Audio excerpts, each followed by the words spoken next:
Jonesy and Amanda. Jam Nation. Look, I know might sound a little bit in, but in the same way that the TVs have their Logies, the radio industry has what's called the ACRAs, the Australian Commercial Radio Awards.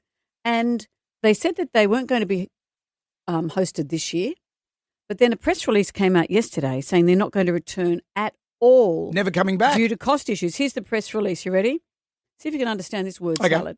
After careful consideration in consultation with our board and members, we're directing our resources into initiatives like Sound Start, CRA, Audio ID and HEARD, the regulatory matters such as radio prominence where we can have the greatest impact supporting our industry's future. Yeah, I speak word salad. And what are they saying? It's too expensive to run. Yeah, we're going to give the money to making some brochures. There's going to be a lot of team meetings and whiteboards and sandwiches. How do you feel about it, Brendan? I'm in two minds about this. First, I remember my first ACRAs in 1990. And I was nominated for Best On-Air Presenter Country. And I flew over from Karratha, Western Australia to big here. Deal. It's a big deal. To the convention centre, which is gone now, but I'm looking at that space. And it was such a big night. And I remember someone said to the radio station, bring a tape if you work. Bring a tape just in case you run into any big wigs. Yeah. Anyway, I'm in at the urinal and the guys from the D generation, Rob Sitch, Tom Gleisen, all those guys are standing next to me at the trough. And I'm just going.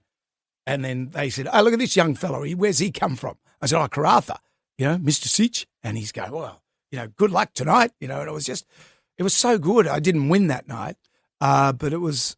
That's what that night. It's always fraught with anxiety, though. Well, it is. But that's what that night is all about, is watching the people who've flown in from other parts of the country, from regional areas, from country areas, and the thrill that they get in seeing the big executives, in seeing people who are in Sydney radio. It's a very, very important night.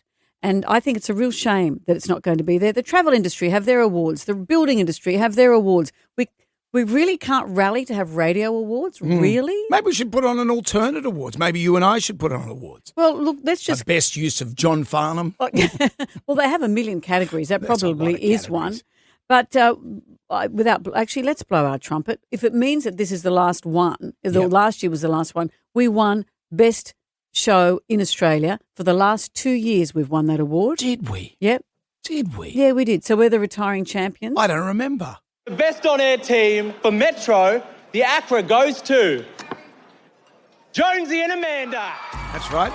I was just there for the Screaming Jets and the eulogy to see if I made it. Well, but I've been inducted into the Hall of Fame. There's such big... That's right. Yeah. I'm never going to get inducted into the Hall of Fame. This is the thing. This is where it ends. Yeah. But lots of comments on socials about this. Suppose winning an ACRA will be a permanent dream now, has said someone. If it's a radio industry, it's a big deal. And they're saying, someone here has said, I hope the board members who made this disgraceful decision are named. I'm sure the country and regional announcers who only once a year get the opportunity to mix with those from the bigger stations will gain absolutely nothing from the initiatives you've mentioned, and the resources will be applied to instead. This important night should be the last thing cancelled if you want the industry to continue. You know who else is going to hurt through this? Kelly Country. They're going to go break. Yeah. Where else are you going to get an ill-fitting suit from? Where'd you get yours? Kelly Country. Yeah. Last year as well? Yeah, I've had that for years. I've had it since 1990. Oh, I think that's a real shame. But that means we are the champions forever. Forever, Brendan, forever.